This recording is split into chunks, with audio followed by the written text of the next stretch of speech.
What is up, guys? Welcome back to the Zach and Pat Show. I'm Zach. I'm Pat. This is the show about manhood, fatherhood, entrepreneurship, and the mentality it takes to be successful at those things. And we'll probably sprinkle in some helpful real estate advice too, because that's what Pat and I do. You know, guys, life can be tough. We can go through some things and struggle at times, but this is the show to let you know that you're not alone. So if you're someone out there going through any of these things, this is the show for you. All right, guys, let's talk about something we all need. High quality, comfortable, stylish clothing that actually holds up in real life. Whether you're grinding at work, hitting the gym, or just hanging out, the Normal brand has you covered. I've been rocking their gear, and let me tell you, it's not your average clothing line. They've nailed it perfect with the perfect blend of durability, comfort, style, whether it's a go-to rugged Henley, a hoodie, a button-down that doesn't make you feel like a stiff, the Normal brand is where it's at. The best part is you can support the show while upgrading your wardrobe. Just hit the link in the description below. Check out their collection. Trust me, once you try it, you'll wonder why you didn't do it sooner. The Normal brand. Made for real life, built to last. Now go check them out. Shout out to our friends over at Captain Beard Co. Guys, if you are looking for beard care products, shampoo, conditioner, body wash, give Captain Beard Co. a try. They have this unbelievable beard butter, balm, oils, and then it smells amazing. Ladies, if you're looking for something for your men as a gift to help with their grooming, check them out. Also, if you guys are looking to just set the mood one night, candles, unbelievably smelling candles, made with all natural ingredients here locally to St. Louis. Give them a shot. Also, while you're there, use the promo code Zach and Pat for 10% off your purchase. Hey there, guys. I really appreciate you checking out the Zach and Pat Show. If you can obviously tell, we are a newer podcast, but one way we're really trying to grow the show is trying to get up the amount of subscribers we have. So, you know, if you're watching the show and you're getting something out of it, we'd really appreciate it if you could click that subscribe button. That would help us out a ton. Please click that button. And now back to the show. We have a very special guest in studio. He is a friend of mine. I've been training jiu-jitsu with him for a long time now. He is a wealth management advisor, a purple belt in jiu-jitsu, a father. He is a collector of many things, which we are certainly going to get into. The great and powerful Bill Brown. Welcome to the show. Awesome. Thanks for having me. Thanks for coming on. We appreciate it. Yeah, happy to have you here. Bill, you know, for the people out there that don't know you, let's just tell us a little bit about yourself. Well, you touched on a couple of them. So, a father, two great kids, a wealth management banker at U.S. Bank. You mentioned collector of a lot of things. I do collect a lot of things, but mainly I collect things with a store of value. I like to look at it as an investment, but also things that I enjoy. And then jiu-jitsu. You know, you and I have been training jiu-jitsu for a long time. So jiu-jitsu, lifting weights, playing basketball. That's kind of my life in a nutshell. That's what I do on a day-to-day basis is family, jiu-jitsu, basketball, collecting things. And Bill can dunk a basketball, and he's about the same height as me. So, or maybe you're an inch taller. I don't know, which is fucking impressive. Pretty impressive. Yeah, not anymore. Got some ups. Not anymore. But yes, a lot of people know me for being able to dunk a ball back in the day. So you grew up with the love for the love of basketball? Oh yeah. I started playing basketball at a very young age. Even being short, I didn't let that get in the way. I just worked really hard and, you know, played a lot of basketball. And with anything, practice, you know, you get better over time. So that's what got me into collecting as well. Some shoes and some cards. And yeah. So where did what was the first thing you started with? Like, as far as like, cause you collect cards, shoes, gold and silver, like all these like watches, like all these cool things. Like, what was the first? Like, what really got you into it from the beginning? Yeah, I would say cards at a very young age. And I say a young age, but 9, 10 years old, I was outside playing and everything. And then I went and was hanging out with some cousins at one point, and they were trading basketball cards. And I watched a lot of basketball at that time. I was a huge Michael Jordan fan. And they started saying, hey, why don't you start collecting cards? So I was like, okay. So I started buying packs. And in the beginning, it was just we would trade cards, literally just trade them. We didn't care about the value. We didn't care about any of that. I would get say my cousin, you know, collected Charles Barkley. I would find some Barkleys. I would trade it to him for some Jordans. Yeah. Little did he know that was a really good trade for me now. But at the time, it was just us having a good time. The guy you liked. Yeah. It was like, hey, I found this in a pack. You want to trade me for the guy that I want? And I was finding, you know, if you talk about basketball, Magic and Barkley and Bird and Patrick Ewing and all these guys, and I would trade them for Jordans. And again, I always say my cousins, you know, kind of hate me for that because I have an extensive Jordan collection now. But at that time there was no value. It was just we were trading because that's who he liked. And then a couple of years went by, and then I ran across somebody that said, hey, well, this card's worth this. This card's worth this. I'm going to trade you this for 2 of those. And I was like, well, that's not a very good deal. What, but and then I started getting into, I was like, okay, well, Jordans are worth more. So then I had to start really, and that's where it kind of sparked. And how long, like how old were you when like you kind of realized this? Probably 11 or 12 Okay, is so when I started paying attention to it. Okay. And then that's what got my wheels turned. That's what I think led me into sales and some of the things that I've done in life is because I started to learn at a very young age, hey, I can take this. It's worth more to this individual than what it might be worth. Yeah, it can make sense for being a wealth management advisor, you know? Yeah. Yeah. So, so then I started looking at values and I said, okay, this is worth X and I can trade it for this. What are those worth? Now sometimes they're not worth face value. And we can get into that when we talk about, trading, but I might be able to take that and trade it for something else of higher value. So, cause it depends on what's important to the other person. One of my biggest trades, and I can kind of talk about here, is this kid liked Alonzo Mourning, and Alonzo Mourning was hot. It was rookie year. It was Shaq and Alonzo Mourning's rookie year. And I happened to come across an autographed Alonzo Mourning, and it didn't mean anything to me, but it had some value. So I traded it to this guy. He did the trade. He was like, hey, I'll give you these 2 cards for this Alonzo Mourning. And I was like, okay. And I brought those cards. I showed you guys here a little bit earlier, but I traded that Alonzo Mourning for 2 Jordan cards. One was a second year base card, and one was a rookie year Jordan sticker. Well, that Alonzo Mourning card now is worth $20. I think the cards that I brought, those 2 particular cards I brought, are worth about $8,000. Wow. And he thought that was a good deal. Yeah. And So when was this trade? Oh, this was when I was like 13 or 14. So yeah, this is a long time ago. And Jordans went up over time. So that's what I mean, a store value. I didn't know at that time, but now if you buy a Michael Jordan card, a Kobe Bryant card, a Wayne Gretzky card, there's all these players that are retired. If you get a hold of one of their cards, they're only going to go up in value because of inflation. It's not necessarily they go up in value, it's the dollars going down in value. It's one way to think about it. But, trying to find that hot new prospect sometimes is a gamble, where if you can find the Hall of Famers and you find a graded card, or you find those have a store value. What is a graded card? That's like It's got at the top. It's like those. So see. I see. Them. Okay. So it's like that. Now, where does that sticker come from? Like, is that like This is you send off to this company. So Okay. there's different grading companies out there. Oh, I see. Probably the most well-known one is PSA. Okay. But there's a lot of other grading companies, Beckett, BC. So you send the card off and then they make sure it's real.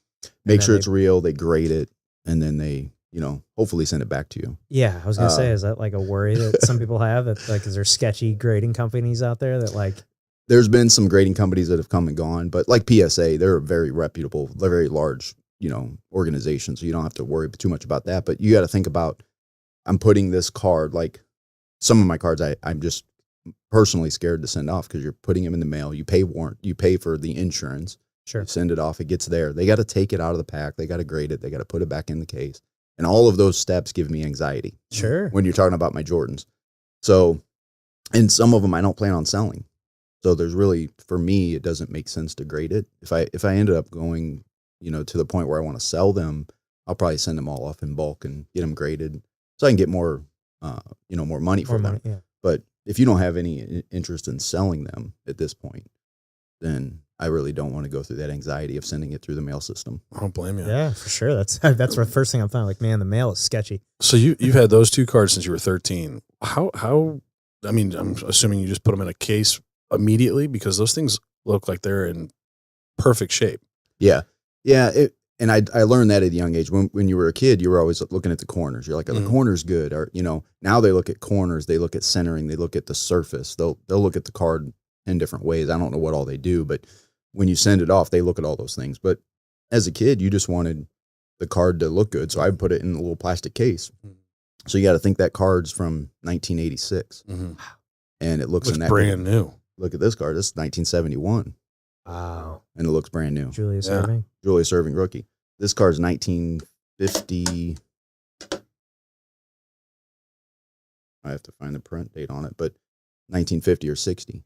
Bill Wow. Russell. Oh, Holy wow. shit. Wow, Yeah. dude. So so yeah, to your point, you just put it in a case. Yeah. Now there's a ton of people out there that didn't do that. Right. Yeah. And that's why they're grading cards now in today's world. So those have a lot of value because of the shape they're in. Wow. Man. Yeah, man, you really open. You were watching the UFC fights one night, and you were, showing me all these, and like, I've always heard that, Jordan and other cards are worth money, but like, you really opened my eyes to like how much money and like what and like just I just didn't realize how many. You've got an insane collection. Yeah. I mean, my two assistants, they buy and trade cards all the time. I mean, they probably make an extra, if I had to guess, $16,000 a year. Oh, yeah. Trading cards. Oh, Oh, yeah. Yeah. One thing to think about, like with the Jordan rookie, a lot of people don't realize this. They know it's worth a lot of money, but like a PSA 9 is worth probably 19 to 20,000. You can get it on eBay right now, which is, there's some really reputable people on there. But a PSA 10 is $500,000. Oh, wow. Just that one grade difference. what? Was PSA 10 the highest? Yeah, it's like Yeah. a Gym Mint 10. But then there's also what they call the pop, how many pops there are. So PSA keeps track of how many Of cards those get sent in and how many get traded. So there's some cards out there that you might not think. Like there's a card, I can't remember the name, but it's a 1987 card, and it was just a base model card. But when people are trying to put together the 1986 Fleer basketball set, this particular card, if they're trying to put together a complete 9 set or a complete 10 set, there was a base card in there, and the name's eluding me, but it's worth like $1. It was for a really long time. And then they found out that the pops on it were only like 3 10s and like 3 9s ever. What are the Mhm. pops? How many of How each? many Oh, of them okay. each got graded that? So that Got it. a Okay. PSA 9 of this card is rarer than a Jordan. It's not Jordan, Yeah. but Right. it's rare because and if There's you only have so people, many of them. yeah, so you have these, what I call ultra wealthy people that have huge collections, and let's say they want to put together a complete PSA 10 set.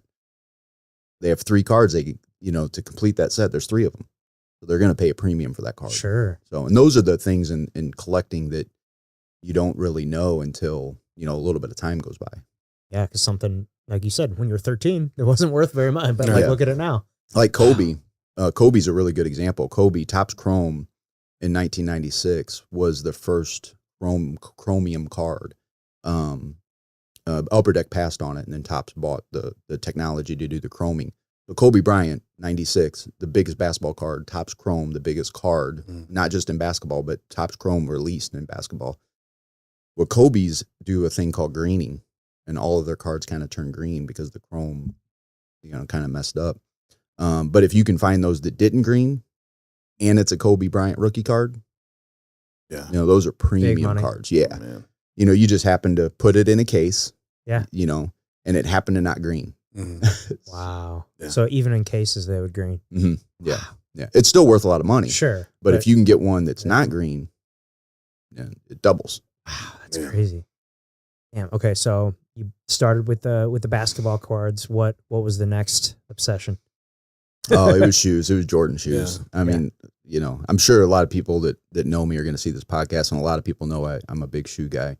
I started flipping shoes just to buy the shoes I want. Okay. So what I found was, hey, I can buy these SB Dunks, or I can buy these Kobe's, or I can buy these other Jordans that maybe I don't want. I don't like that colorway or whatnot, but I can buy them, and the secondary market on them is so large that I can flip them, I can sell them, get enough money to pay for that initial purchase, and then pay for my other shoe. That's what started it. And I did that for a number of years. But then that industry, the secondary industry on Jordans and Kobe's, SB Dunks, small dunks, the low top Low dunks. top. That's mainly what I focus on, just because I know that market. There's a lot of other people that do Yeezys and they do all these other shoes, but I don't know those. I don't really go, to market with that. Yeah, But we had some early guests on when we were still recording in his podcast that they started a whole company on flipping Yeah. every type Like, of shoes. They're like 20-year-old kids, Yeah. and they created this they were STL kicks or what did they something tell me? like that. They were selling like 300 pairs a month or something. Something like that, crazy. yeah. Like Oh, they were- yeah. like that's like they made a business out They're of like it. the margins are freaking huge on these things. oh yeah, So, they can be massive. Yeah. If you get the right colorway, And what's weird about shoes, what I think is still weird about shoes, is you can have, let's say a Jordan 1 is a pretty, I mean, that usually sells, but a Jordan 1, what's it called? Bread, black, red, and white, the Chicago colors. Yeah. That'll sell more than a Jordan that's the North Carolina colors. It'll sell for significantly more. So it's just the color differences in the same line of shoes sometimes makes a big difference. Makes sense, I guess. No, I You guess, know, yeah, if it wants 'cause a more popular color, more people like the black. You know, Well, I know the but- exact shoe you're talking about. I've seen it many times. You But know? also think the history of it. I mean, Jordan didn't get those get the Nike Airs or Nike Jordans until he was out of college. So, Right. I mean, those are more, I don't know, I guess history wise probably puts a little bit more to it than, Yeah. because he never wore Nikes when he was in college. Yeah, he was an So, Adidas guy. Yeah. Yeah, and then he went, and the other thing about the breads, the Jordan 1s, a lot of people don't know a little bit of the history about that is they were banned in the NBA. Yeah. Because you had to be like all one color. Yeah. Yeah. Yeah, so Nike he was getting, paid the fines and all that for Yeah. him to wear them. Yeah, so he was getting fined and just he was wearing them anyway. And Yeah, getting well, fined. Nike said that Nike paid for the fines Yeah. so he could wear them. yeah, That's hilarious. which was a great, was a great Boy, move great for move them. for Yeah. Nike. Yeah. For Oh, yeah. sure. Yeah. Do Did you ever watch that movie? The Last Dance? No, the one with Ben Affleck and Nike and Oh yes, yeah, that was a good one. What was Yeah. that called? I can't remember the name of it, but yes, I did watch it. It was We a need, really a, good we need a movie. Jamie in here. Like, hey, Yeah, Jamie, pull that up. Yeah. Yeah, There's another great documentary out there about shoes and Jordan and all that particular is it's called Shoe Man. It's on YouTube. Okay. And that tells a lot of history behind, well, one behind Jordan, but it also goes into the history between AAU basketball, how college coaches started getting paid and starting getting sponsorships. So that's a really good YouTube to watch. Well, if you're interested in that type Oh, of for topic. sure. I mean, it's super interesting. So then, so you go from shoes and then, you've gotten into other stuff as well, right? Yeah, watches. So Watches. it kind of always evolves. Some people, and then now I'm looking at maybe flipping cars, but Yeah, you're a big muscle car guy. Yeah, You're always yeah. driving since I've known you, you've had a few different cars. yeah, I like cars. But watches are the same thing. Watches, if you buy them correctly, it's a store of value. So when I bought a watch, I think it was 2002, 2003. It was a Datejust Rolex. It was $7,500. I wore that watch for 5 or 6 years, and I turned around and sold it for $9,500. Damn. So that's, to answer your question, that's whenever I was like, oh, I can do this with watches. Yeah. Just like shoes, just like whatever. So, but there's a little bit more research that goes into that, though. Into watches. Yeah, because those can, when you're dealing with higher dollars, they fluctuate more. Mm. And then there's some watches, like Breitling's a really good brand. But from my experience, Breitling asks a premium up front. Their prices usually drop, and then you can buy them at a discount. And then they kind of either stay there or go up a little bit if you buy them right. But just going out and trying to buy a Breitling, you're probably not going to be able to flip that. In my experience, I know some people probably have had success with that. So it's better to buy a used Breitling than, Yeah. Versus like a Rolex, like some Rolexes come out with special colors. And if you can find them at retail, they're probably going to go up. We experienced that they came out with like a Tiffany blue face. It was really sought after. I think it was like a $15,000 watch, and it immediately was selling for 23. So that's an 8,000, but you had to be able to get it. Same thing with shoes. You have to be able to get them. You can't always just go out and buy all the shoes. Like I hit a pair, I don't know if you guys seen it this morning. I hit a pair of Kobe's. They're called the Whatnots. I hit a pair of those this morning. I'm going to double my money on those, but I could have easily not hit them. So how do you go about buying? Like, how does one go, like, buy them? You have to like be waiting for them to drop and like be waiting on your phone to waiting on your phone. Yeah, they usually drop at 9:00 not every day, but you can go to the Nike app and you can kind of see when the drops are coming. You can do a little bit of research ahead of time to see what the secondary market is on them. But the key there is getting them. There's some shoes that I don't know what the numbers are. If we were to make up arbitrary numbers and say there's 20 million shoes made, but there's 50 million people trying to get them. Yeah. They sell out. They sell out immediately. So what happens, you go on the app, they drop, they say, they're ready to purchase. You click purchase, and then thing pops up and it says you're in line. And then you just wait. And then you see those got 'em posts that a lot of people do. Yeah, you do 'em. I do them. Yeah. So that says, hey, got 'em. But more often than not, you get the email that says, sorry, you weren't selected. Oh wow. So, and then it's you got to have You know, I got my wife's on there trying to get them for me. My son's sometimes on there. My daughter's on there trying to get them. I got my mom doing it. My mom flips shoes. Really? I showed her how to do it, and she's probably flipped 20, 30, 40 shoes just in the past couple of years. That's cool. You know, because it's real easy to do. It's just, like I said, it's just getting them. Same thing with the watches. It's just getting them. Just got to be in line, be there waiting, ready to go, and just be or know lucky somebody. enough, or be lucky enough to be selected or whatever. Yeah. Wow. Crazy, man. Wow. And so on the watches, I mean, what's the most expensive one that you've gotten and flipped? Like Rolex? Is Rolex typically the go-to? Well, or Rolex like you hear is those Philippe Patels or what is it called? Philippe? Patek Philippe. Yeah, Patek Philippe. Yeah. Then there's Audemars Piguet. There's different, people say it differently, Yeah. but those are high dollar watches. So one, they're very hard to get. Okay. Sometimes you can broker a deal. So I've brokered a deal where me and another guy went in and bought a watch from somebody. It was verified that it was real and everything. And then we turned around and sold it to somebody else and we split the profit. Because when we're dealing with watches like that, they can get up there in price. You know, Those Rolex, are like 6-figure watches, right? they can be. Yeah. Yeah. I mean, they start in the, I mean, you can get like a AP Royal Oak for probably, they range so much. Mm-hmm. They'd be 15,000, 30,000, 100,000. And it's the same thing. It's what material they're made out of. If there's gold on them, then they're obviously going to be more. But then there's some that are like carbon fiber. There's, you know, it just depends on the watch. Gotcha. Yeah. That one, you got to do a little bit more research, and you got to buy from authorized dealers, and because there's a lot of fakes out there. Just like Jordans, there's a lot of fakes in Jordans too. So you got to be able to know. Do you think you've gotten to the point now with the shoes and all that you could spot fakes versus reals, or I mean, they've gotten that good? They're very, very good. I would say I'm pretty good at spotting them because there's some certain things like you can squeeze them and you can tell how good the material is. The padding around the tongue and around the ankle sometimes feels funny. And Jordans, a lot of Jordans, like the Jordan 11s, have carbon fiber on the bottom. Well, a fake, they might use real carbon fiber, but most of the time they're not. So you can kind of push on that and tell. So there's some telltale signs, but on somebody's foot, like without actually taking the shoe off and looking at it, it'd be really hard for somebody to tell. Just eyeballing it. Yeah. I know I have a lot of pairs of Jordans, and I've seen a lot of pairs of Jordans. I've handled hundreds of pairs of Jordans, and I wouldn't be able to eyeball it. It's crazy. And then, another thing you've really opened my eyes with lately, or last couple times we've talked, is just, and this sounds like something, idiot, gold's worth something, but like you've really opened my eyes to like the value of precious metals and gold in particular. Like, when did you start collecting gold? So, and I think I might have shared this story with you, but my grandfather told me a long time ago, and I have that coin here, is, a gold coin in 1900, which is this one here. 1900 gold coin. It was worth $20. And the story that I was told is in 1920, with this gold coin, you could have bought a men's suit, fully tailored men's suit.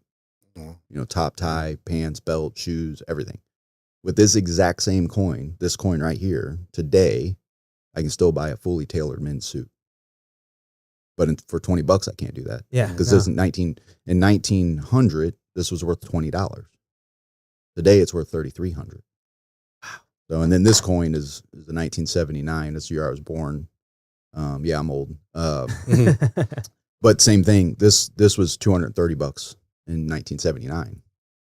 So it took 75 years for gold to go up 10 times. But now it's $3,300 an ounce, and it's only been 45 years. So what does the next 20 years look like? Yeah, it's crazy. Yeah, I heard once that if you put all the gold in the world in one place, it like wouldn't even fill up a football field. Yeah, which really like blew my mind. I was like, I'd never really thought about it like that, but like, you think about how big the whole earth is. Like, like all of the gold in the world can fit on one football field, and I think they said like it would be like a couple feet high, which is like not that much when you think about it. It's just like blew my mind. But man, going from $20 in 1900 to $3,300 in 2025, like that's crazy. Yeah, and it's a store of value. So I always think, if am I going to have money in the bank? You got to have money in the bank to pay your bills, and you got to have your goals, and you might be want to redo your kitchen and do some different things like that. But if other than that, And you got your retirement, you're paying your future self and you're doing all those things. Other than that, I try to put my dollars, my fiat currency into gold, because it's going to hedge inflation. Yeah. And it's cool. Yeah. Right. I mean, There's it's cool. $3,300 in this little bitty coin. Right. Yeah. That's so cool. Well, kind of flipping it to the more of the financial side, do you think we would ever go back to the gold standard? Man, that's a really good question. And I wish I knew the answer to that. Yeah, there's rumors that it's going to go back to the gold standard. They're going to reevaluate or revalue gold. I think the U.S. Treasury values gold, whatever gold they have. They value it at $42 an ounce, is what they value it at. And then that's how much gold they have. I don't know exactly why they do that. Wait, why would they value it at 42? It's always been valued at 42 in the U.S. Treasury. But I wish I was more educated on that, but I'm not. I just know that that's what they kind of value at, the gold that they have. And if they revalue it and they go back to a gold standard, to your question, then that should drastically increase the value of gold. Yeah. Because now it's backing the U.S. debt. Yeah. Right. Well, I know that's been a lot of talks lately, especially with how popular Bitcoin and things like that have gotten, cryptocurrency and things. And I don't know. I just, like I said, gold's freaking cool. I wish I had owned some more gold or silver. But yeah, I mean, I've seen a lot of people that I know and that are in the investment world that have been, like you said, spending their fiat dollars on more gold and silver and having it stored and stuff like that. So yeah, and silver probably is. I think everybody should own silver. Me and a good buddy of mine have been buying silver for our kids. And this is where me and Zach were talking. I'm like, on their birthdays and Christmas, we buy them toys and we buy them things that 6 months from now they're going to grow out of. Right. So A week from now, they're yeah, going to be like not pumped about it anymore. Yeah, they'll be playing with the box it came in versus the toy. Yes. That's what kids do. So why not start to do something for their future self, like buy an ounce of gold or an ounce of silver? You could buy an ounce of gold, but that's going to get really expensive really fast. But buy an ounce of silver for their birthdays, for their Christmas, and just stack it away for them. So me and a good buddy of mine have been doing that for our kids. His kids are younger than my kids, but by the time they get where they know what silver is and know how to save money, they're going to have a pile of silver, and it's only going to go up over time. Right. It's historically it's shown that. What is silver value at an ounce right now, roughly? $33.17 this morning. Okay. So, I look at it daily. I'm sure, yeah. Yeah. I know you do. Yeah. That's crazy. Wow. Man, well, I know, Bill, I know you had kind of a crazy childhood and, you're real into combat sports. Is that how you kind of got into martial arts and stuff from the beginning? Yeah. So you and I talked on that a little bit. And some people that might watch this podcast kind of know my story a little bit. But yeah, I had a pretty crazy childhood. And the reason I got into martial arts was as a kid, I think the earliest memory I have is before I was in school. My biological father, who was a lifelong criminal, he would steal me and then take me to Texas or Florida or Kansas or Arkansas. And I would be with him. And then my mom would, one of my earliest memories is my mom coming in and her and my dad, that's been my dad my whole life, broke into an apartment and stole me back. Now, keep in mind that apartment was full of people that had just been partying the night before, a bunch of bikers over there. I was a little kid. I seen a bunch of stuff. I remember that stuff vividly. How old were you? Oh, I was probably 3 or 4, maybe. Okay. Just before I got into school. And they stole me back. That was one of my first memories of my dad that's been my dad my whole life. And then as I got into school, like in first grade, they broke in and stole me and I was missing school. So, and everybody knows you go back to school and everybody's like, where have you been? Yeah. And then as a little kid, I would just tell them where I was and, what I saw and what I was doing. And a lot of people thought they're like, oh, he's lying. And now we get picked on and all this stuff. And then I would start to build up some friends. So that was first grade. So then second grade, nothing really happened. I'd start to build up some friends in third grade. I got taken again. Your dad, your biological father would just periodically come and just take you. Oh yeah. He would kick in the door and just take me. Grab you. Yeah. And yeah. One of the times my sister, which is my half sister, but she's my sister. Like we grew up together. and we love each other very much. And he was like, hey, just open the door and put the chain on the door. I just want to see. Everybody calls me Billy.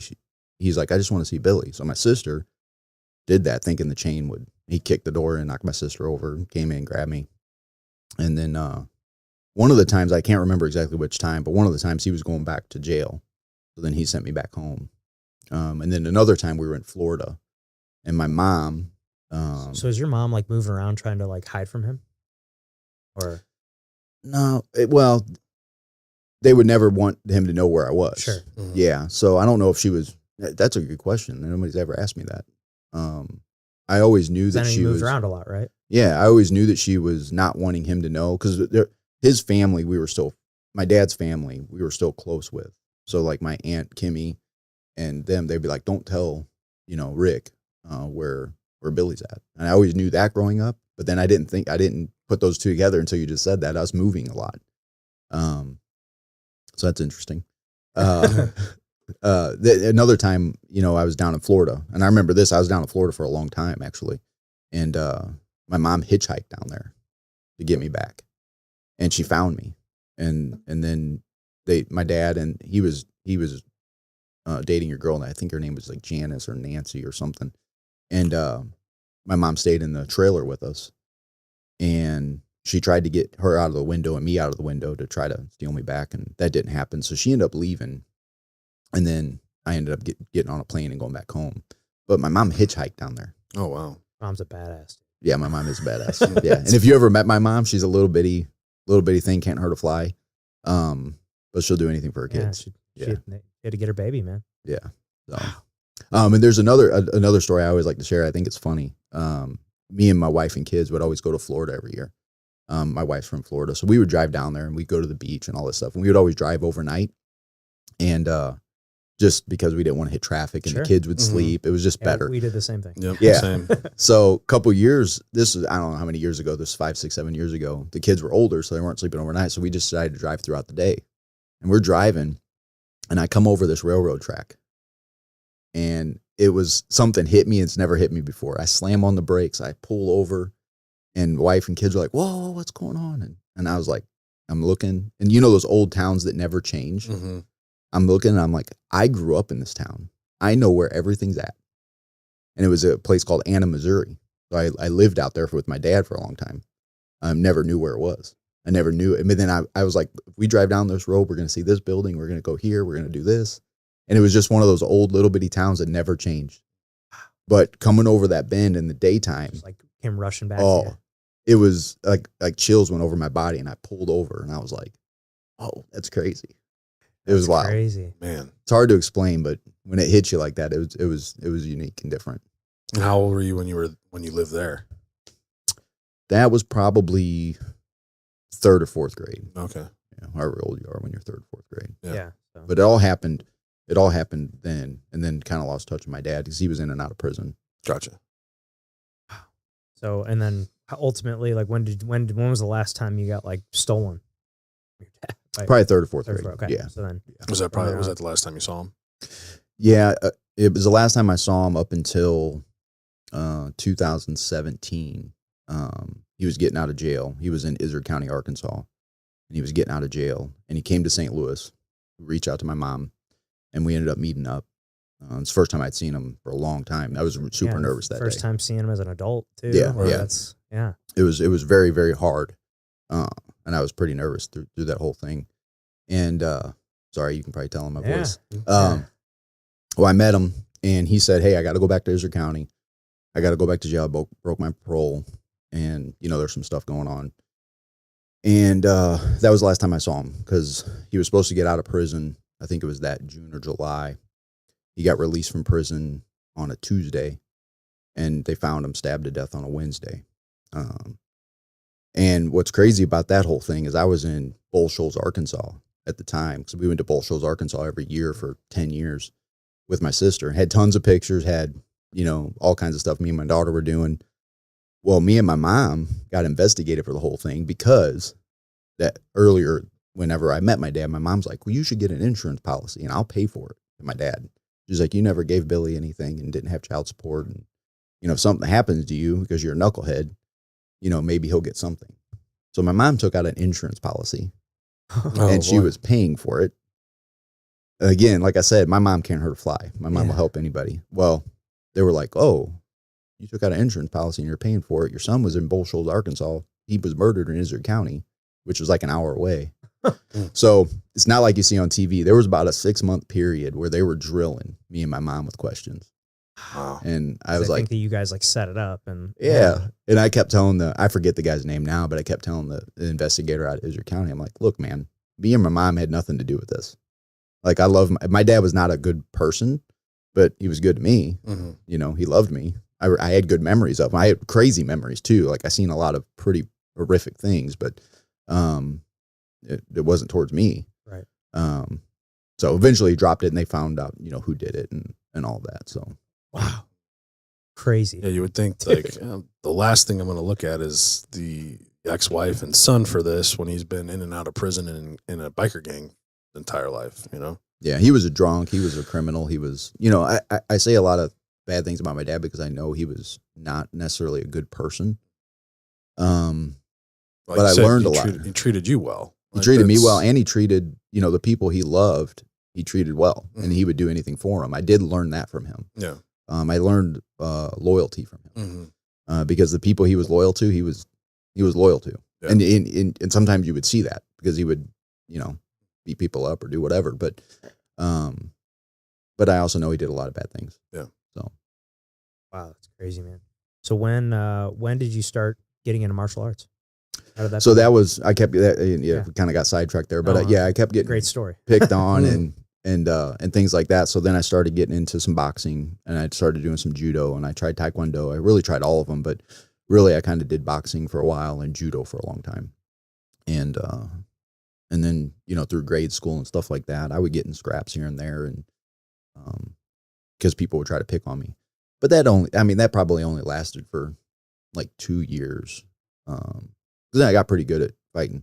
You know, for a kid, for a little Right. kid, I was a little scrawny guy, but man, like I just didn't give up.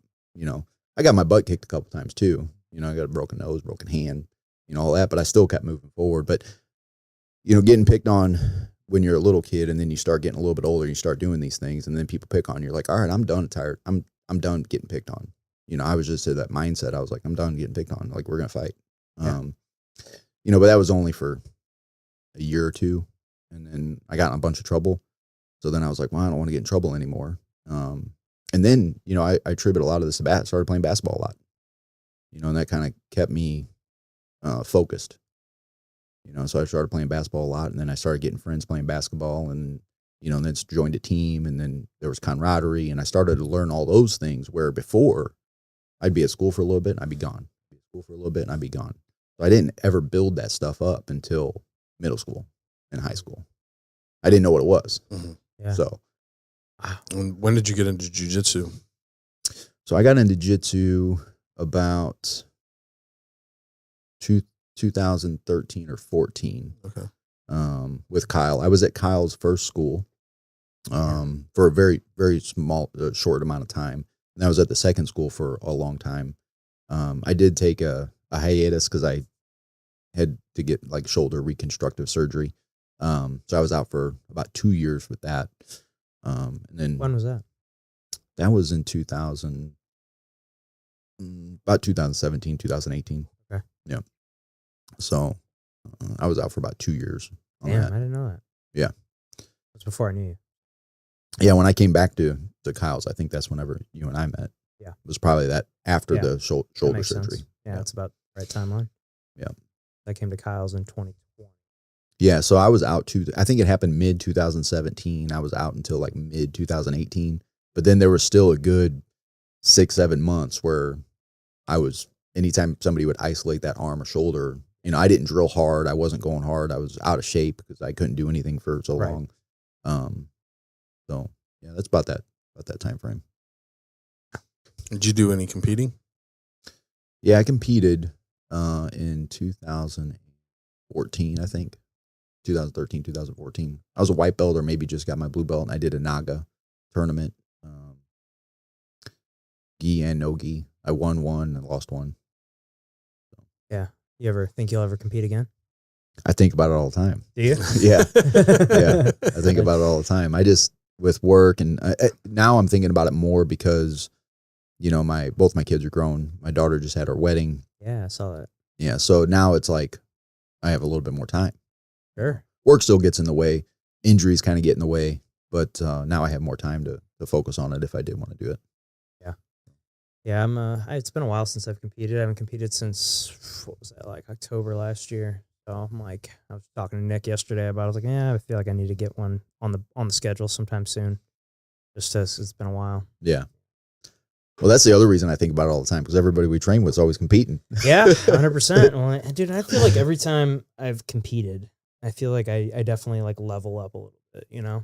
Like, I just feel like I spend that, 4 to 6 weeks before, like, really focusing on, like a specific game plan or whatever. And I just feel like I always like level up a little bit every time. Yeah. I think that's my favorite part about competing. Cause like competing itself, like quite frankly, like I'm not a huge fan of like that day you get all nervous and it's just stressful. And until you actually get out there and they blow the whistle and then you're going, then it just feels like a normal round, but a little bit more intense, but it's that lead up to it. There's always that anxiety, it's always a long day. You never know when you're going to go, and then sometimes, you'll have a long time in between matches. Sometimes you feel like you don't get a good warm up. Like I always feel like it's stressful, but I do enjoy it. Yeah. Yeah. And it makes sense. You're super focused you're always focused, but super focused, the 4 to 6 weeks before you're going to dial some things in. You're going to learn some stuff. So that's another reason why I want to maybe think about competing so I can dial in, but I want to go all in if I do it. Yeah. Sometimes I'm like looking at my schedule. I'm looking at different things. I'm like, I can't go all in because I don't want to do it half-ass. Right. And sometimes it's better. And I hear people say this and I envy it. Like, just do it. And I'm like, that's not how my brain works. But it's probably what I should do. I should just do it and just, but it's hard because there's never, at least in my experience, doesn't never seem to be like a perfect time. There's always going to be a wedding or a whatever it is, a trip that you got planned or a kid's thing that you got to be at or whatever it is. There's always going to be something that's kind of on the schedule in the way, but it's just rare, especially like when you're not doing this as a career, it's just a total hobby. You know, it's like I'm not going to uproot my whole life to go compete and win a plastic gold medal. Yeah. Be one thing if it was a couple of those bad boys melted down. Yeah. They start giving out gold, I'll be competing real quick.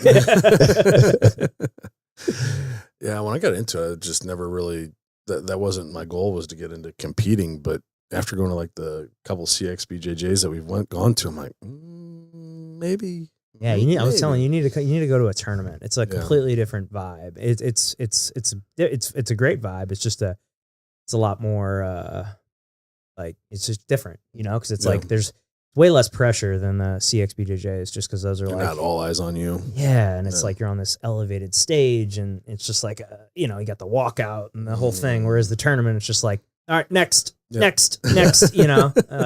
there's 10 other matches going on at the same time, so it's like really the only people that are watching you are like your teammates and your loved ones if they're there, And the coolest thing about both those tournaments is the support you get from our team. Yeah.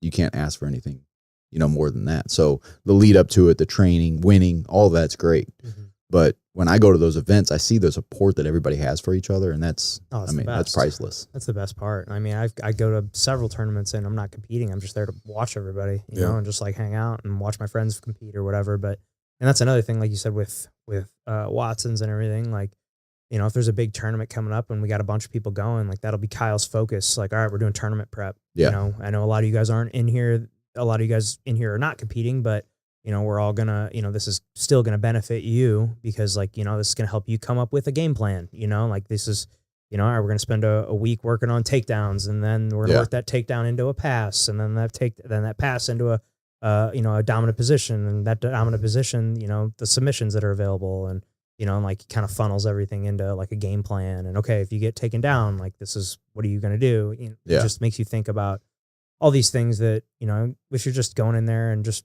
going through the motions. Like you're not really thinking about it. Oh yeah, you can tell whenever it's competition time because the intensity at the gym is a little bit higher. But it's nice. I to your point, I always go into that like, okay, this person's competing. What are you working on? Yes. How can I be a good uki or how can I be a good training partner? Right. And I think it elevates the whole gym. I think Kyle does a great job at elevating the whole gym around the different time. If we're competing or not competing. Right. Like for example, Blake's match a few weeks ago, we knew kind of his guy was like a closed guard player. So like anytime I rolled with Blake, I was like, I'm going to throw him my closed guard. Yeah. It's not my first choice by any means, but like, I'm going to put him in my closed guard and make him work out of it. And I'm going to attack you the best I can from there. Might not be my A game, but like, I'm going to give you this look the best I can. Yeah. Different looks. Yeah. 100%. Different body styles, everything. He just gets used to the different movement. Yeah. Yeah. Exactly. So yeah, I love it. It's we just have such a good culture there. Amazing. Yeah, it was a lot of fun. Especially like I think what's cool too is like seeing because what was like the last 8 fights or matches were all black belts. I think that's what it was. Yeah, I think so. Just watching those guys at that level and that intensity, just like the technique and everything, like it was incredible. Oh yeah. Watching that skill level of being able to go at it for that long. Because they were going, 7-minute rounds? Mm-hmm. Yeah. Yeah. Black belts were, I think it was everybody purple and below was 5 minutes, and then browns were 6, and then black belts were 7. Yeah. And I think there was 8 of them. 8 black belts. There might have been. There was quite a few. Yeah. Yeah. I don't It was know. awesome. Yeah. I love going to those. It's just a cool atmosphere. And like, like I said before, I remember saying this a while back, but I was like, man, that's about as cool as it would ever get for me, like as far as jiu-jitsu goes, like I'm not going to ever be on some like big crazy stage or like, like that's about as cool as it can get. Yeah. So, it's pretty cool. Yeah. It's awesome. Well, I just love how it's getting more, it's becoming more and more popular. You've got, what was it? ADC was the big one last year with CJI. And then, Craig Jones. Mm-hmm.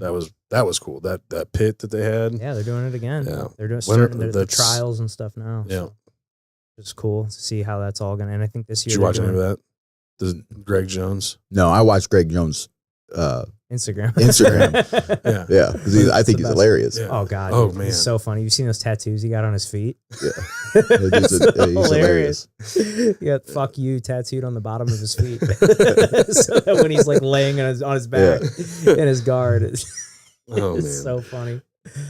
But no, it was pretty cool. The way they had it set up and the way they did it, and then to compete at the same time as ADCC was pretty cool. That was a fun fight night. We had ADC. We did a fight companion, and we had ADCC, CJI, and then the UFC fights. Which was that It was the one where Max fought Ilya, whenever that was. Yeah, I can't remember, but it was like last September or it was something September. like that. Yeah. That was fun. Yeah. Well, has there ever been anything you've learned? Has jiu-jitsu taught you anything? That's helped you in business? Oh yeah, that's a great question. I think jiu-jitsu teaches you a lot in business and life and everything. Just trying to manage, your stress level, anxiety. You're managing those things become easier. You hear that all the time, and I tell people that don't train jiu-jitsu, like, hey, I'm trying to sell people on coming to train jiu-jitsu. 100%. Me too. All of us do. Yeah. But it's those things that they don't realize can impact their day to day. So, I've been in sales pretty much my whole life, sales and sales management. So it's always managing stress and always chasing goals and always, doing those things. And it's just jiu-jitsu helps you focus. Mm-hmm.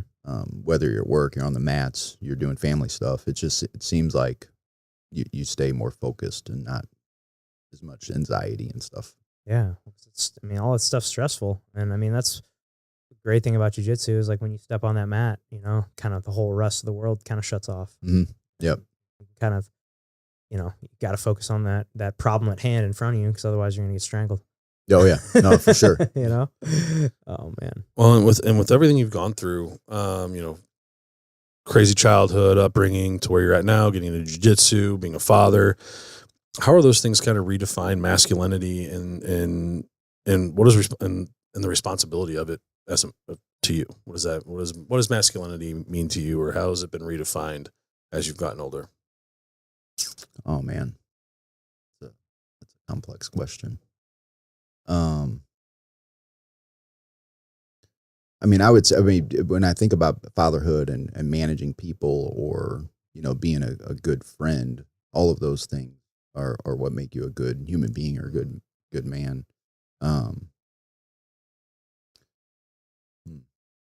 have to think about that. That's a complex question. Yeah, we get deep here. Yeah, that's a deep one. What was the biggest mindset change you had as a young adult? Oh, that's a good question too. I would say, and I think I'll kind of, me and you had a question about this at one point too. You don't realize it, but this is where it came from. Younger career, I was constantly traveling, opening up new stores. I used to work for a company called Ultimate Electronics, and we opened up a lot of stores. We sold high-end electronics, and I worked for Gold's Gym for a number of years too. And I ran sales teams there. And I was chasing the almighty dollar in my 20s. I had kids young. So keep in mind, I had kids young, but I was also. How old were you when you had your first? 19. Yeah. And I started managing when I was 20. And then I grew into multi-unit management, executive vice president, and some different things. We were opening up multiple stores, and I was traveling constantly. I was in and out of town all the time, or working really long hours. I was just grinding. In my 20s, I was like, I just got to grind. I just got to work. I got to make money so I can buy things. And I always emphasize that. It's this things. I don't even remember the things that I bought back then. But I do remember the vacations and the family and that stuff. So one day I got home after multiple trips and being out of town, and my kids looked different. And I was like, ooh, I got to do something about this. I got to change this. This isn't good. I'm chasing to get things, and I'm losing time.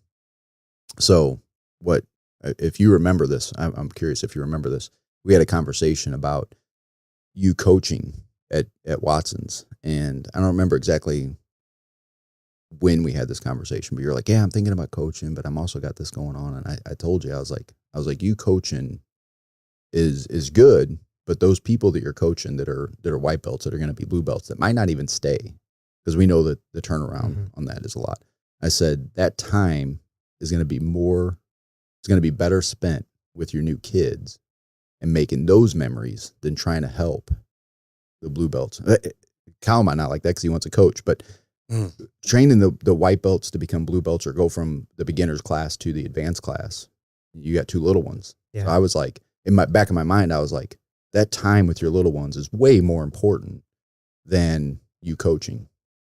And I don't remember if you tell us having that conversation. This, yeah. The whole time we had that conversation, I'm thinking back when I was in my 20s and I got home and my kids looked different. And I was just chasing the almighty dollar to try to buy things. And I was like, those things don't even mean anything. Like, what do you remember? Do you remember the car you had 10 years ago, or do you remember the family vacation you were on? Right. Yeah. I can tell you everything I did on vacation. I don't remember what car, and I love cars. Yeah. I don't remember what car I had, but I remember everything we did on vacation. So that's one of the things I learned as a young adult that I always try to think back to. Yeah. So that's powerful. I mean, definitely. I remember I remember having that conversation in the locker room at Watson's. And, I mean, I did. I've stopped coaching a year ago now. And, ever since our second was born. And, but yeah, no, I can totally relate to that. Cause I was having a conversation with my wife. I think I've said this on the podcast before, so I apologize for you guys who've heard this before, but I, had a conversation with my wife a little while ago, and I was like, man, I feel like I'm a lot like closer with our youngest, than I was with our oldest at this point when he was, 7-8 months or whatever he was. And yeah, Gina was like, well, you're around a lot more, and I was like, ooh, that really hit me. And that made me like really like fucking reflect on those first few years of Calvin's life, that like, I was just constantly grinding with real estate. And I mean, I still work very hard now, but like my family is more of a priority, I've made them way more of a priority than they were for me a few years ago. Like I was constantly, just showing houses or being out, being gone, doing whatever, networking, doing all the things, to bring my sales up. And, and you know, and then I look back and I'm like, man, I did miss, you know, I wasn't around as much as I could have been those first 2 years of Calvin's life. And like, you know, he may not remember that, but I will, you know, Yeah, I'll remember that I wasn't there as much. Yeah. And there's a delicate balance there though, because that's what you always got to kind of pay attention to. You're doing those things for your family. You're working hard for your family. Right. You're still teaching your kids lessons at this, like, even though you're not there, you know, those are still lessons being learned. That's how I've always thought about it. You know, I mean, it's worked out. I mean, divorce sucks. Don't get me wrong. Not having your kids all the time sucks. But I was actually talking to Gina about this the other night. I was like, yeah, it's worked out really well, because now when I do have my kids, I'm able to, like, hey, I can take 2 days, because we have them every 2 days. I can take those 2 days and shut down early and schedule everything else for the days that I don't have them. So now I'm solely focused on my kids for those days that I have them, where like I'm spending more quality time with my children now, having them 50% of the time than I did when I was with them 100% of the time. Wow. So yeah, it's just that balance. Yeah. You gotta recognize it and then make the proper adjustments. Yeah. You know, that's with anything in life. Oh, for sure. But specifically around kids, that was the turning point for me, and both of you guys, right. You know, you have your different experiences, but kind of the same thing. Oh, for sure. The quality time. Totally. And how old are your kids now? 27, 21. Wow. Crazy. So I kids young. Yeah. What's that shift like from you know, them as they grown up? How's that relationship shifted now that they're adults now? I love it. Me and my kids are very, very close. And having kids young like that, you kind of grow up with them. So we're friends. So like me and my daughter still have daddy-daughter date. We'll always have that. Her husband knows that. I actually talked about it at our wedding. You know, that always happens, but now we go on double dates, you know, and my son drinks whiskey and smokes cigars with me. Yeah. I saw that. I remember, you know, cause you said he's turning 21. So it must've been pretty recently. I remember you like, he's 27. My daughter's 21. Never mind, then. I'm thinking of something else then. But I remember you just having whiskey and cigars with your son. Like I'm like looking at myself like, man, that'll be cool. You know, and 20 years from now when I get to sit down and, you know, have a drink with Calvin or whatever, like that's like, just seems so far away from right now, but I know that, you know, it's going to fly by. Yeah. Oh yeah. Oh, it flies by for sure. And I would say having my kids young and now like all of their friends I'm friends with, like I know that they're friends, but like if I see them, like I'll be at the gym working out, all of their friends are like, hey Bill, you know, like we're like not that I'm their age, but I'm also, my son's 27. I mean, I all of his buddies grew up and I was the goofball dad that was only the young dad, the young dad, fun dad. Yeah. The young they had cool the cool dad, car, the cool car and the cool shoes and the, yeah. So we still talk about those things. Like me and his friends, we talk about, we drink whiskey together. We smoke cigars. We talk about shoes. We talk about cryptocurrency. We talk about trade. Like it's having kids young is, I think it was great. Yeah.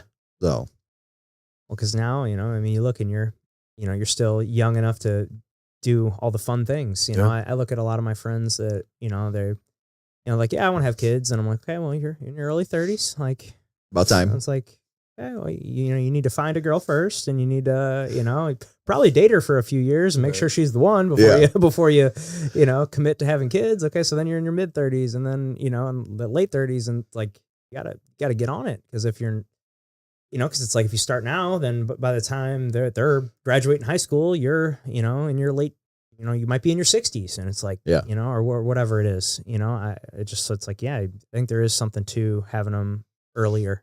Oh, for sure. I mean, my parents were older when they had myself and my brother. And I mean, yeah, it was different, like different growing up with them versus the relationship my friends had with their parents. And I'm glad, you know, I had Connor, I was 30 when Connor was born and 31 when Oliver was born. So yeah. And it's like, yeah, I want to be that. I want to be the cool dad that's still, you know, it's just even more of a reason to like stay in shape and like take care of ourselves is like, man, I want to be able to, I always want to be, I saw something recently. It was, I thought this was a really fun idea, but this guy, he's like, every year on his son's birthday, they have a foot race. Oh yeah. And he's like, I'm never going to let and then, and the dude was like, this guy was like in his like 60s or something. And I think this son was like in his 40s and like, even on his birthday, and he's 60 and he's still beating his son in a Oh, race. wow. Yeah, which That's is awesome. like crazy. I was like, dude, that's so cool. Yeah. Like I'm always gonna be able to beat you in a race. That's great. But it's just like, yeah, we just got to stay healthy so that we can do the fun things. I mean, like right now, like, I'm sitting on the floor and playing with my kids. Like, like I'm just happy that I'm able-bodied enough that I'm able to like just do those kinds of things. And as they get older and start playing sports, and even if it's a sport that I'm not good at or whatever, I'm going to figure it out. If my son gets into golf or whatever, something that I suck at, like, okay, well, I guess I got to work on golf. I got to figure out how to like get better at this with him so that I can, help him and, do this with him so it can be our thing or whatever, you know? So, well, and then too, I mean, think about it like this too, because our last two guests are grandfathers, and talking about the relationship that they're developing with their grandkids. It's like, all right, well, I mean, at that point, Connor and Oliver, when, if they wait to turn 30, I mean, I'll be 60. I'm hoping that I'm still in good enough shape at that point to sit down and play with the grandkids. Yeah, oh yeah, exactly. Like, kids play on the floor. You want to get on their level, Teach them jujitsu. Yeah, right? exactly. Be rolling around. Be like Big Mike. Yeah. yeah. Big Mike. He's a great guy. Nice conversation with him yesterday. Good. Oh man. So where did so do you trade bourbon as well, or are you just kind of a collector of that? I know you're really I drink a lot of bourbon. No, you can definitely trade bourbon. I've talked to Pat about that. I've done that. Yeah. Yeah. I haven't got into that yet because most of the bourbon that I have, I drink. Yeah. So I do have a couple bottles that are highly sought after that I could probably trade.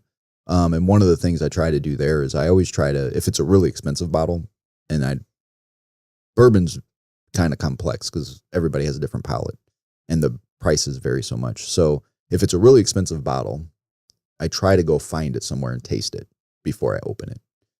Because if I taste it and I'm like, I don't really think it's worth that.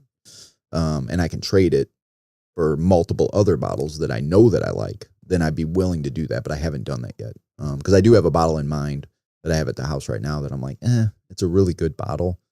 But I don't think it's worth, I'll probably trade that for something else. I'll be honest. I don't think any bourbon is worth the secondary prices that they're being sold for. True. Like, I mean, so I'm in a baseball group, former professional baseball players, and we trade bourbon all over the country with each other. And like, we can find Buffalo Trace pretty easily here. They can't out there. Buffalo Trace is a $30 bottle of bourbon, and I'm trading it for Barrel Pick, Eagle Rare, E.H. Taylor, things like that. I'm like, hell yeah, I'll go buy out the whole friggin' store of Buffalo Trace if I can trade it for this stuff. I mean, all day. Buffalo Trace is like my everyday sipper. Like I love Buffalo Trace. Yeah. But yeah, I mean, these guys, they're like, yeah, we can't find it. We can't get it. And then like Weller, I know, in Ohio, you got to buy all that liquor from state stores. So I've got connections in Ohio when I played baseball there that I'm like, hey, if you're ever at a state store and you see any of these bottles, because they can't mark them up at a state store so they can sell them, but I mean, they sell out quick. So if you happen to come across these bottles, I buy as many as they'll allow you to of each bottle, and I will pay you for them. Yeah. Because I know I could I mean, Weller Foolproof isn't one of my favorites. It's good. It's not one of my favorites though, but I know I can trade that for probably 4 or 5 bottles of something, like you said, something that I like. That's funny because Weller Foolproof is one of my favorite. Is it? Yeah. Yeah. I like Foolproof over the 12-year and over all the other Wellers. Yeah. Really? Mm-hmm. Everybody's palate's different. Yeah. Yeah. No, I mean, I like the 12-year. The CYPB is pretty good. I had that the other day, and I like that. But I mean, do you know the difference between Weller and Pappy? But what are you talking about, like the Van Winkle or the Pappy? It's the age and it's the proof point. Well, but made by the same distillery. Pappy just gets to go in and pick the barrels that they want first, and then Weller goes in next and picks theirs from all the stuff that I've read. And really? Yeah. Well, the reason Pappy got so popular was the Stitzel Weller. It used to be Stitzel Weller, and then Buffalo Trace bought it. So the Stitzel Weller juice is a little bit more sought after than because that was made at the Stitzel Weller house. Right. But those bottles were like, I think 2004 before. Mm-hmm. So now it's all Buffalo Trace stuff. Yeah, and then you had the whole scandal of people stealing it, which is a pretty cool documentary. Oh yeah, I've seen that on Netflix. I think. Yeah. Yeah. So crazy. But I mean, honestly, one of my favorites is, and it's really, it's secondary. It's tough to get, but I mean, I love High West's Midnight Dram. Yeah. Oh yeah. It's so good. That's a good one. So good. But that's tough to find. Yeah. So. High West does a good job. I like a lot of their expressions. Yeah, their Boo Rye is another really good one that I like. So a buddy of mine just picked that up like a couple days ago. The new Boo Rye. I found it at beer Barrel and Blends. No, beer smoke. Oh yeah, something. There's one. There what used to be one. Sunset Hills in Manchester. And then and so I went in there and they had like 4 or 5 bottles of it on there that I bought. I think I bought 3 of them when I was there once, and nice. at retail, I mean, I think it was like $75. So all day. That's a great bottle, right? It's delicious. Didn't last long, but yeah. Yeah, I never thought about that. You buy one of these high end bottles and you like don't even know if you like it or not. Mm-hmm. I always try to find a tasting. Yeah, I mean, I never thought about that, but that makes complete sense. Cause like, man, what if you open this and you're like, fuck, I just spent whatever on this, and now I feel like obligated to drink this whole thing because it's expensive, and I'm like, man, I really don't like it. Well, that's the thing. Like, but Blanton's, Blanton's is good. I don't mind Blanton's, but I'm not paying $200 for a bottle of Blanton's. I'll pay $60 retail price for it.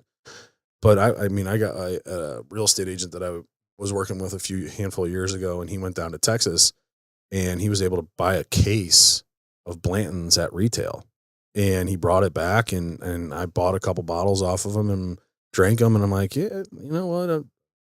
Nothing to write home about. Yeah, I mean, I'd rather have Eagle Rare. I always tell people Blanton's is the quintessential bourbon. Yeah. If it's just the basic, this is what bourbon should taste like. Mm-hmm. It's not overly proofed. It's not overly oaked. It's just, this is bourbon. So if you drink Blanton's and you don't like Blanton's, you might not like bourbon. Right. There's better bourbons. Yeah. In our no, opinion. I mean, like I said, you. I'm not, it's not that it's not that I didn't like it. It's just like, not for $200. Yeah. It's just $60. Hell yeah. It's a good bottle for 60. Heck yeah. So you can't find Blanton's here? Blanton's is tough to get. It's tough. Yeah. That's weird. It's one of those like allocated. So like there's only so much like allocated across, like, and then once it wins an award or something, and they make it even more allocated and just drives the price up even more. So. And they have a cool bottle, and they have the horsey with the thing. Horse thing You spell out Blanton's with if you collect. So their marketing is great. Right. Yeah. They did a good job with that. Those bottles are pretty cool. Yeah, for sure. I mean, there's no other bottle that I can think of where there's like, a little figurine on the top, right? And, the little stuff. Yeah, that's cool. Well, Bill, when you think about skill versus will in management, how do you weed out people that are just pretending to have drive? Oh man, that's a good question. I think, so I do that a lot. Whenever I was training managers, I have a story that I like to share and tell new managers. And it boils down to a couple things: skill and will. Somebody could have all the skill in the world, but if they're not willing to apply it, you can't really teach them anything. Now, if they have all of the will in the world and they have no skill, we can teach them. So I would always, anytime I have somebody coming into sales, I would try to find that trait in them, the skill and will. Because like I said, if they're willing to try a bunch of different things, I can take their skill and help develop them. Or I can say, hey, this is the top performer over here. Let's do what they're doing. You can tweak it all you want, but let's try it. And then they try it and they come back to me and they say, well, that works, or it doesn't work. Okay, cool. Let's try something else. Let's try something else until we find something that sticks for them, because everybody's personality is different, especially in sales. So if they're willing to do those things, we can teach them the skill. But if they have all the skill in the world and they don't have the will to apply it, then can't really do much with them. And so that's the first part when I think about developing salespeople or managers. And the second part is it's really hard to manage the people in the middle. And I always like to explain that. And I always, again, I go back to anytime I was developing a new salesperson or new manager, this is the things that I would tell them. One of our first meetings is the people in the middle are the hardest to manage, because we hope they're going to do good. We see glimpses of goodness, of skill, of will, but they're not all the way dialed in. So we might not have that critical conversation with them that day because we're like, oh, we hope today's a good day, and then it doesn't be a good day. And they're like, oh, I'm going to have a tough conversation with them tomorrow. And then tomorrow comes, you're like, ooh, they're in a good mood. Maybe today's going to be today's going to be a good day. So I don't manage that person. Versus the people that aren't good employees, they're easy to manage. I always say everything good in life comes by helping others. So I hope those people find a different job. I promote them to customer. That's another way to put it. It's positive Yeah, spin. positive spin on it. Yeah. But Promote them to customer. yeah, promote them to customer. It's positive. Yeah. No, but you have those people that it might not, they're not in the right seat on the bus. They might not even be on the right bus. You know, and that we come across those people in business where they might not be a bad person, but they might have bit off more than they can chew, or they're not willing to apply themselves. You know, if you now it's still on you to train them and do your due diligence and make sure that that is the case. But then if you find that person that's not a good employee, they're not showing up on time, they're negative, they're dragging down the staff and all, those are easy to manage. You manage them out. The middle people are the ones that are hard to manage. And then the people that are top performers, those are easy to manage too. You give them high fives, you take them out to lunch, you still hone in on their skills because they still need attention and love. But it's the people in the middle, those are the hardest ones to manage. And it's having those critical conversations with them and yourself. You know, you got to prepare for those meetings because they're going to say, well, I do this and this and this good. And they might, you know, but you have to say, yeah, but are we doing that every day when we come in? That's what I call a critical conversation. A lot of managers I think they're going to do good today. So they pass on that conversation. They avoid the conversation. Yeah. It's not a comfortable conversation a lot of times. Sucks. Have you guys ever read the book Crucial Conversations? Oh yeah. That's a good one. I read a lot of books when it comes to management. Yeah. The other story I share with people, especially new managers, and it goes down to, I always say, I go back to what I said earlier, everything you want is on the other side of helping others. So I had a good customer, or not a customer, I had a good employee, model employee, showed up on time, always positive, always hit his numbers. If somebody called in, I could call him, he'd be there. Performance was great. And I went to him one day and I said, hey, we got to get your numbers up. You know, we got to focus. We got to dial in. We got to do this. And he was like looking at me and he was like, well, I thought I was doing pretty good. And he was model employee. So we came up with a game plan. We started dialing in on certain things to get his numbers up, to get his sales up. And we worked on this for a number of months. We dialed in and his motivating, I always talk about this too, is his motivating factor was he wanted a little bit of more time off. So I said, okay, if I can get you a little bit more time off, leave a little bit early this day, leave a bit early that day. You know, we got to get your sales up. So he had a motivating factor because if he got his sales up, he was going to get a little bit more time off. And some people would look at me and they're like, why does he get time off? I'm like, because he's already a top performer. And now we've scaled that a little bit. For when he's there, he's working a little bit harder because he knows he's going to have a little bit of time off. That's a good trade-off. Mm-hmm. But that's a delicate balance too. But this person, I was pushing him and getting his sales up. Hey, get it a little bit early. I know you're going to leave a little bit early, but get here a little bit early. Let's get all of this paperwork out of the way so we can focus on sales. We can get your sales up so we can get you more commission. We did this for a number of months. And 9 months went by. He had a baby. This is why I did that. So he had a baby. And I knew what his goals were outside of work. As a good manager, I always taught my managers, know what their goals are, not their goals at work. Everybody's got goals at work. Everybody stresses and gets anxiety about hitting their goals. You want to sell so many houses. You want to do so many loans. I want to do so much product at the bank. But what are the goals outside of work that drive that? So his were, he had a baby on the way. He had an old beat up car. He wanted a new car. He wanted to move out of his apartment and into a home with his fiance. Well, we increased his numbers over and over and over. Every day I was talking to him. 9 months come by. He comes to me. He's like, I am so glad you did that because diapers are expensive. Yeah. They are. And he came to me and he's like, formula's expensive. Babysitting is expensive. I'm moving into a new house. And I looked at him and I told him, I said, that's why 9 months ago, I got you. I got your back. So when you talk about managing people and servant leadership and doing what's right for them. So from that point on, do you think he had my back? Yeah. No, absolutely. For sure. He was focused on my goals. Yeah. So everything you want in life comes from helping others. So now he had my back 100%, no matter what, because he knew it hit him in the face. It was like, bam. He was like, you came to me 9 months ago because I told you I was having a baby. Yeah. And you're like, let's get those go. numbers up. Yeah. Let's go. Yeah. I had 2 kids. Yeah. You know, I know what's about to happen to you. Yeah. So what I would always tell them, I would share that story with people because I would tell them, if you're managing people or a teammate or you're coaching somebody, it doesn't matter what it is. Everything you want comes on the other side of helping others. If I just truly want to sit down and help this person exceed in whatever they're doing, it's going to help me. You know, it's going to help me in my goals. Sure. Is it going to hit the goals of the gym? Like this was a gym employee. Is it going to help hit the goals of the gym and memberships and personal training and all? Yeah, those hit my goals too. It hits their goals, hits my goals. But at the end of it, if you get granule, it helps him hit his goals to buy a new car, to move out of his house, to pay for diapers. What did it do for me? I wanted to go on vacation. I wanted to buy a muscle car. I wanted to buy gold. I wanted, you know, all of those things. That's what the real goal is. That's just a byproduct. Like that's just what we do to get to our goals. Right. We hit our goals at work to get to our real goals. So anytime I have a new salesperson or a manager, I try to have that conversation with them to say, this is what it's really about. So me and that individual are still really good friends. Because you think about all the, like, I know you used to like serve, like be a server, right? Yeah.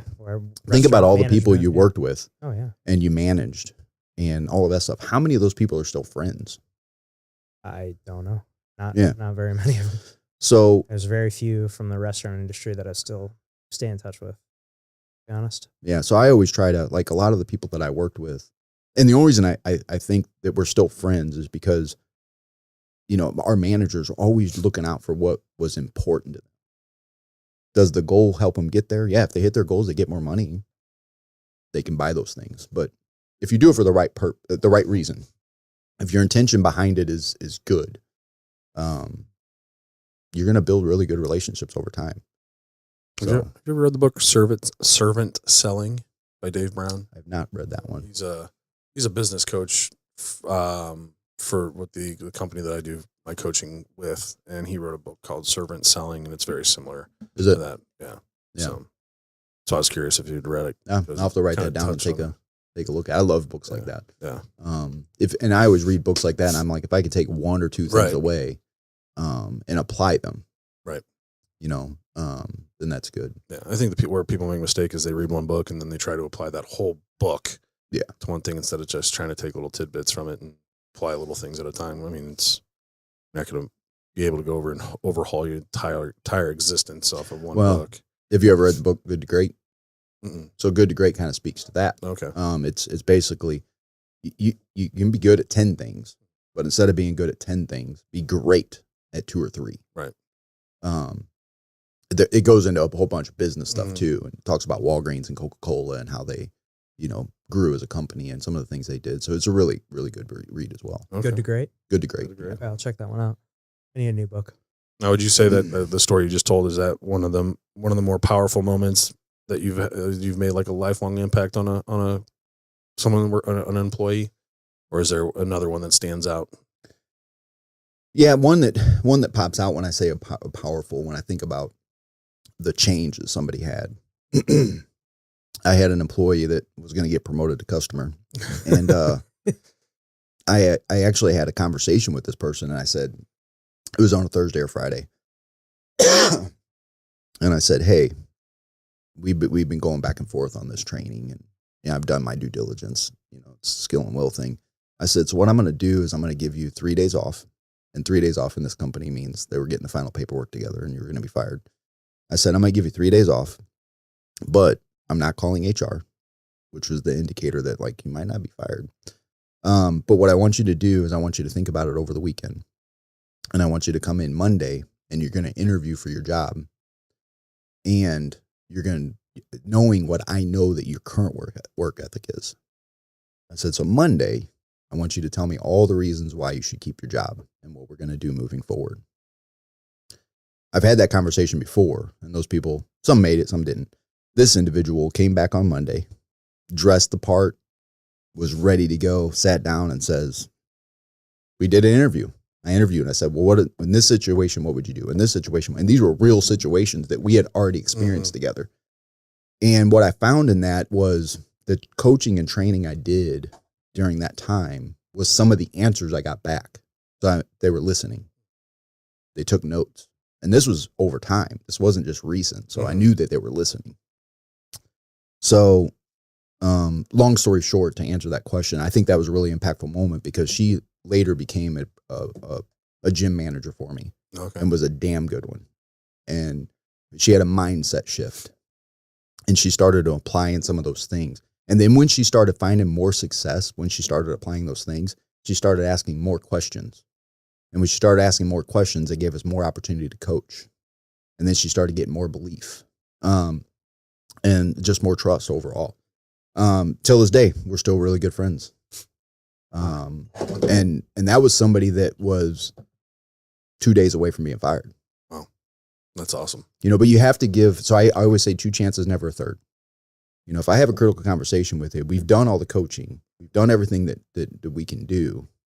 2 chances, never a third. In business. And that's in a lot of things, actually. Right. Oh, for sure. We're at a bar and I give you 2 chances to walk away and you don't.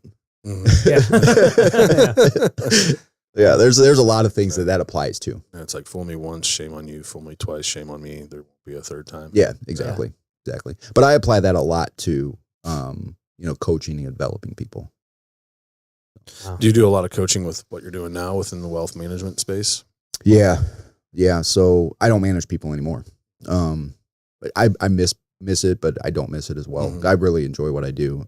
But I do find myself, I run a monthly call for our entire market.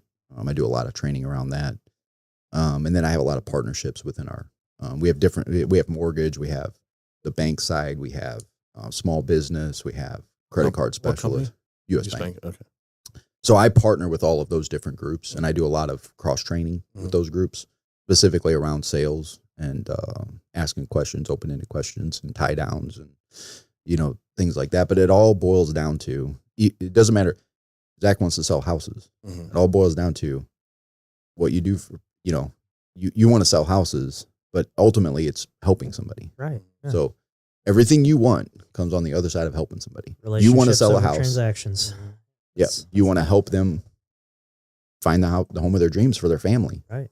So, or I want to help you get out of this, you inherited this house and you don't want it. And but you need the money from that house to go do whatever, it's like, I'm helping you get there. That's how I always look at it.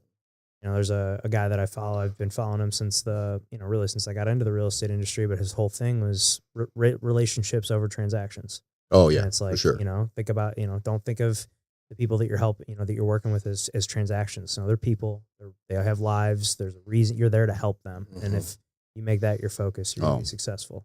That brings up a really good point. Another thing that I always try to pay attention to is I would ask people, who is the most important person in your life?